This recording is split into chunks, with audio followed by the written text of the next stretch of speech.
Hello guys, आपका स्वागत है ट्रेड में। मैं हूँ हितेश चावड़ा। तो जैसे कि आपने यहाँ पर थंबनेल में देखा ही होगा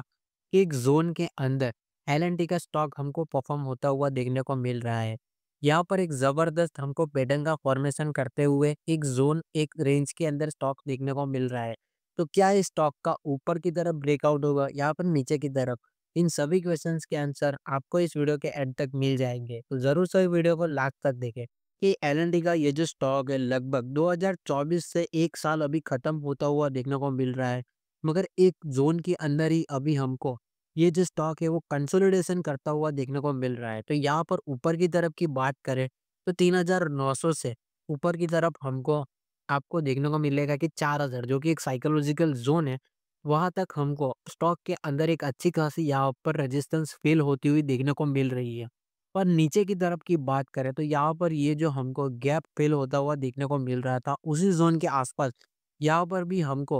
एक अच्छी खासी सपोर्ट बनती हुई देखने को मिल रही है। तो टोटल 1 साल के अगर यहाँ पर किसी ने निवेश किया होगा तो कंपनी की तरफ से कोई भी रिटर्न जनरेट होता हुआ स्टॉक के अंदर नहीं दिला है, क्योंकि ये जो बीच के अंदर ये जो यहाँ पर जोन देखने को मिल रहा है लगभग 700 से 800 पॉइंट का, उसी के अंदर इस स्टॉक की प्राइस कंसोलिडेशन करती हुई देखने को मिल रही है। मगर मैं यहाँ पर आपको प्रीवियसली भी कंपनी की चार्ट दिखाना चाहता हूँ। जैसे कि आप लोग यहाँ पर देख सकते हैं, प्रीवियसली भी हमको स्टॉक की प्राइस 2020 के आसपास आप लोग यहाँ पर देखोगे तो 800 से लगभग 700 के आसपास जाती हुई देखने को मिल रही थी। वहाँ पर हमको एक डबल बॉटम पैटर्न का फॉर्मेशन होता हुआ देखने को मिला।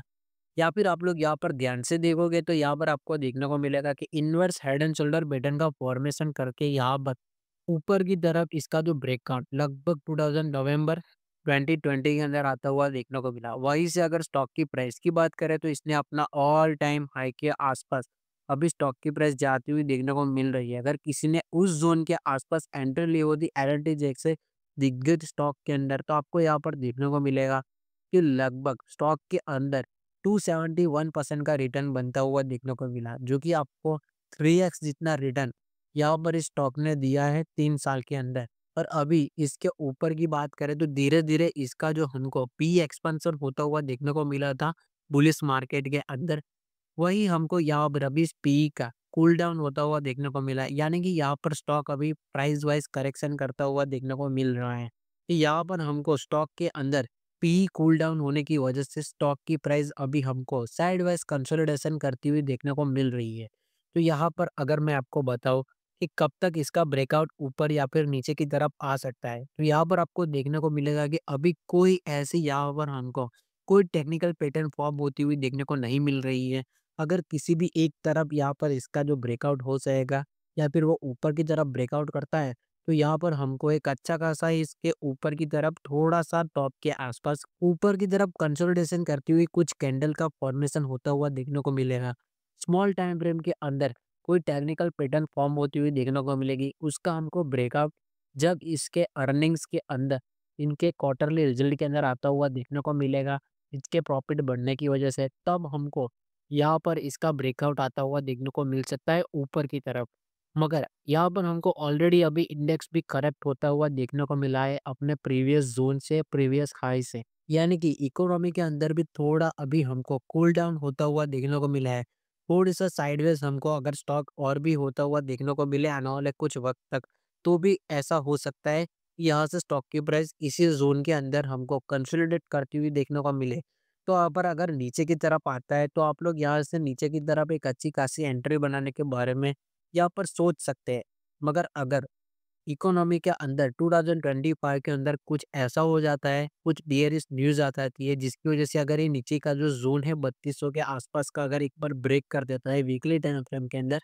और यहाँ पर हमको देखने को मिलेगा कि हमको 3000 भी इसका जो साइकोलॉजिकल ज़ोन है वहाँ तक भी टारगेट आता हुआ देखने को मिल रहे हैं। तो वहाँ तक भी नीचे की तरफ टारगेट आते हुए देखने को मिल सकते हैं। मगर इसका जो हमको अगर पैटर्न का हमको नीचे की तरफ ब्रेकडाउन आता हुआ देखने को मिले, तो ये जो ज़ोन हमको देखने को मिलेगा 700 से 800 पॉइंट का, उतना ही टारगेट यहाँ से हमको स्टॉक के अंदर अगर ब्रेकडाउन होता है तो नीचे की तरफ आता है, तो स्टॉक की प्राइस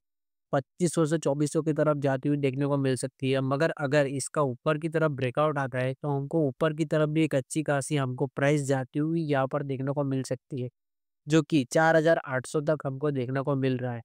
मगर यहाँ पर मैं आपको बताना चाहता हूँ कि अगर बड़े जो हमको एनालिस्ट होते हैं, वो हमको तभी यहाँ पर एंट्री बनाने के लिए बता दे या फिर उनकी रिकमेंडेशन तभी आती है कि जब स्टॉक के अंदर हमको रैली उसके टॉप के आसपास आती हुई देखने को मिले, कंफर्मेशन यहाँ पर 3-4 हमको देखने को मिले, तभी वो यहाँ पर रिकमेंड करते हैं कि यहाँ से आपको पोर्टफोलियो में स्टॉक को ऐड करना चाहिए। मगर मैं आपको बताना चाहता हूँ कि रिटर्न्स यहाँ पर आप लोग यहाँ पर कैलकुलेट करोगे, तो ऊपर की तरफ आप लोग देखोगे तो लगभग 25% के रिटर्न हमको आते हुए देखने को मिल सकते हैं। मगर उसी की बात करूँ कि अगर आप लोग यहाँ पर बॉटम के आसपास ही अगर पोजीशन बनाते हो, किसी भी टेक्निकल पैटर्न का यहाँ पर ब्रेकआउट आता है नीचे की तरफ और ऊपर की तरफ यहाँ पर हमको मोमेंटम आता हुआ देखने को मिले, तो वहीं से सिमिलर टारगेट हमको देखने को मिलेगा। मगर रिटर्न 43 से 44% के आसपास यहाँ पर हमको इसी स्टॉक के अंदर आते हुए आने वाले कुछ वक़्त के अंदर देखने को मिल सकते हैं या फिर कुछ महीनों के अंदर देखने को मिल सकते हैं। तो ज़रूर से अगर ये टॉप के अंदर से अगर नीचे के अंदर एक और भी सेलिंग प्रेशर आता हुआ देखने को मिले, तो नीचे की तरफ एक गोल्डन अपॉर्च्युनिटी आपको एल&टी जैसे दिग्गज स्टॉक के अंदर लेने के लिए देखने को मिल सक मगर कोई भी डिसीज़न लेने से पहले मैं एक डिस्क्लेमर में आपको बताना चाहता हूँ कि हमारी चैनल पर दिए गए किसी भी स्टॉक की analysis only for educational purpose के लिए ही है। अगर आप लोग यहाँ पर निवेश करना चाहते हो, अपनी पोजीशन बनाना चाहते हो, तो ज़रूर से एक बार खुद से टेक्निकल एनालिसिस करें या फिर अपना फाइनेंशियल एक्सपर्ट की राय लें। यहाँ पर आपको मैं नीचे की तरफ इसका आरएसआई भी दिखाना चाहता हूँ, जो कि आप लोग यहाँ पर देख सकते हो कि साइड वाइज कंसोलिडेशन होने की वजह से ये एक हमको 16 के 40 के रेंज के अंदर ये भी हमको एक ज़ोन के अंदर क्रिएट होता हुआ देखने को मिल रहा है। मगर धीरे-धीरे अभी आप लोग देखोगे तो प्रीवियसली हमको यहाँ से अगर आपको देखने को मिलेगा कि क्रॉस ओवर करके 16 को क्रॉस कर देता है, तो सुपर बुलिश ज़ोन के अंदर हमको एल&टी का स्टॉक जाते हुए देखने को मिल सकता है। यानी कि मोमेंटम इसका अगर बुलिश ज़ोन में चला जाता है, तो स्टॉक की प्राइस भी हमको 4000 को क्रॉस कर कर ऊपर की तरफ ऑल टाइम न्यू हाई बनाते हुए देखने को मिल सकती है। तो ज़रूर से एक बार कंपनी की टेक्निकल एनालिसिस तो आपने किया ही है, मगर खुद से एक बार या फिर अपने एक्सपर्ट की मदद से कंपनी का फंडामेंटल एनालिसिस भी कीजिए। क्योंकि कंपनी का बिजनेस मॉडल क्या है और कंपनी आने वाले वक्त के अंदर कितना ग्रोथ कर सकती है और क्या टफ टाइम के अंदर कंपनी का ये जो बिजनेस मॉडल है वो सर्वाइव कर सकेगा। इन सभी क्वेश्चंस के आंसर आपको फंडामेंटल एनालिसिस करने के बाद ही पता चलेंगे। तो ज़रूर से एक बार technical and as well as fundamental analysis भी कीजिए। आई होप आशा करता हूँ कि आज के इस वीडियो से आपको ज़रूर से कुछ सीखने को मिला होगा। ऐसे ही और वीडियोस के लिए हमारे इस चैनल को लाइक शेयर एंड सब्सक्राइब करना ना भूलें। मिलते हैं नेक्स्ट वीडियो में, तब तक के लिए थैंक यू।